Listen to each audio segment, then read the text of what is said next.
Hi, everyone. It's A Ticket to Christ. Thank you for tuning back in. We are talking about God's just cause. This is the last in that series. We're just wrapping it up.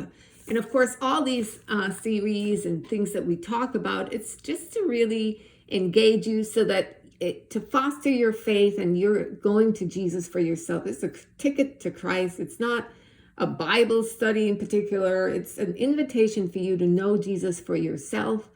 And it's not church. It's not a meeting of the body. It's a video invite for you to read the word for yourself, bring it before the Lord, ask him, what is it that you want me to understand here?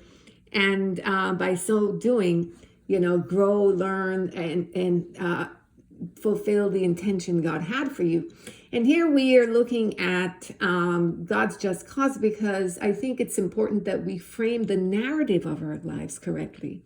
And a lot of times we're framing it from our viewpoint, we the creation, as opposed to the one who created us and who is deserving that his creation worships him and honors him the way he said, right? And that we fulfill the design that he intended for us.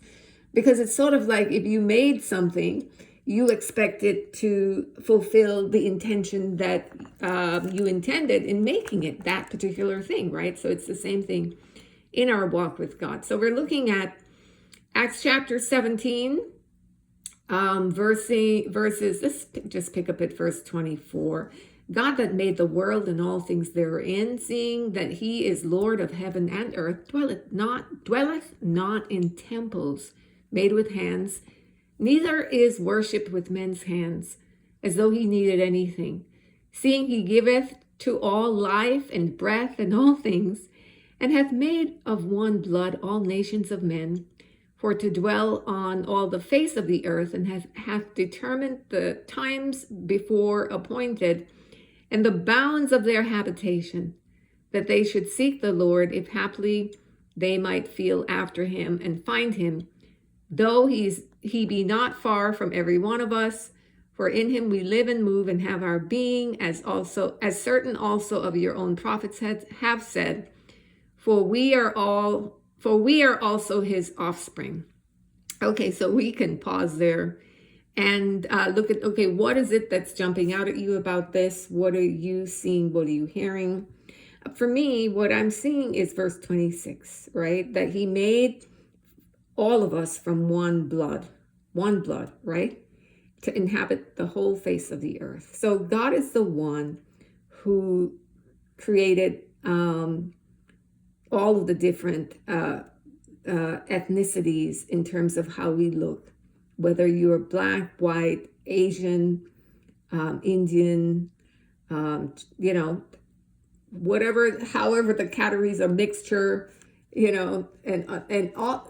Well, the mixture comes from human beings intermixing, but the differences of how we look, that it was God's idea, right? And so when you look at creation, you see that God enjoys differences, right? You see cats, you see different types of cats, different types of dogs, different types of variations of different types of animals, and you see that reflected in nature, right? And so the intention of it, though, it's not for each group to be antagonistic toward each other or to use it as a kind of well, that makes me better than you, right? It's kind of like if you have two cats and one cat is thinking, well, I'm the better cat. No, you're both cats, okay?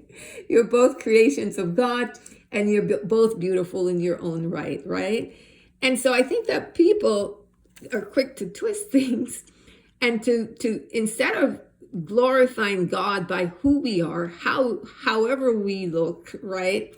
And not making life about that narrative, people take that and twist it in some kind of really, when you think about it, a foolish narrative. Because nobody woke up and said, oh, I'm going to be whatever the ethnicity they are. They didn't have any say-so. It says that God determined the times before appointed and the bounds of their habitation, verse 26. So he determined what century you're going to be living, living in, what race you're going to look like, whether you're going to be a man or a woman, right? What family you're going to be born in, all of that was a conception that God had in his mind about you. And so because it wasn't your idea, you can't then turn around and lift that up to be some kind of an idol, or lift it up to be some kind of a cause, right? And have all of these types of narratives surrounding it. That is not, that doesn't honor God or glorify him. And that was not his intention. We're all his children. And every single person is precious, right? But I think that those boundaries are set up for God, allows that for a reason. And I think that God finds beauty in each and every one of us, in terms of just as natural creation, right? And so I think that the very things, the differences that we have in terms of our physical human bodies, right, the temples of God, people turn that and it becomes this nasty thing on the planet.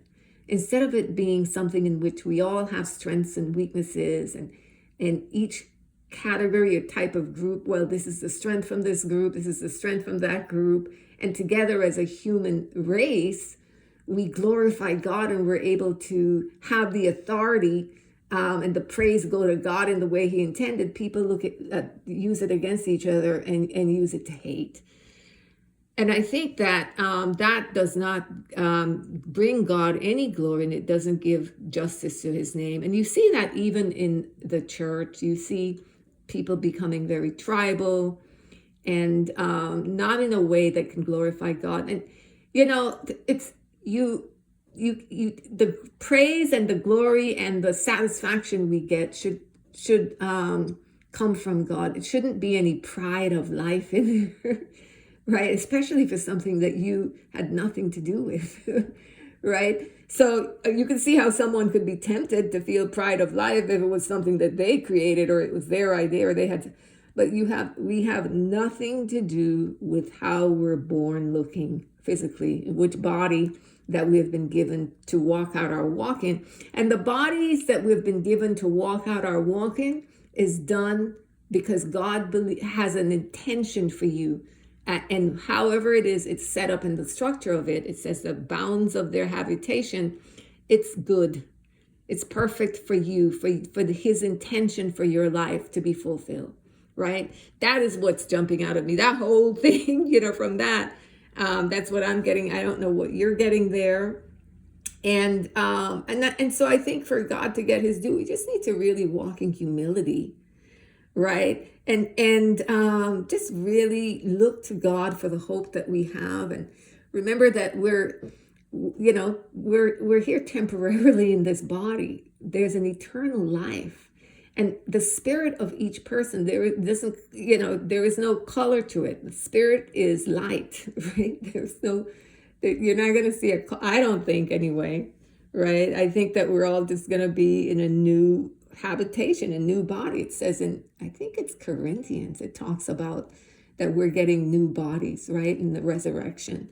And so it's going to look all very different, right? So the life that we live here, I think God's just cause is that we don't focus on the pride of life and bicker and hate each other because of how people are born looking.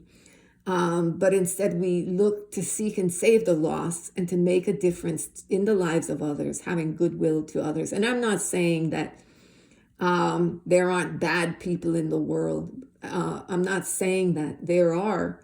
I think that if people took stock, look at the history of humanity and said, what is it that I can do differently to make a difference in this life? Just me. Sometimes you could think, oh, it's just me. I'm just one person. But sometimes you never know. God can take that one person and make a big difference. You never know, right? It might be you. So that is it from me, beloved, with this series. I hope it's given you food for thought, blessing you. But we're going to start on a whole new series tomorrow. And I hope you do join me then, and that you're having an amazing week, and just that you're enjoying your time in the Lord. Have a great day.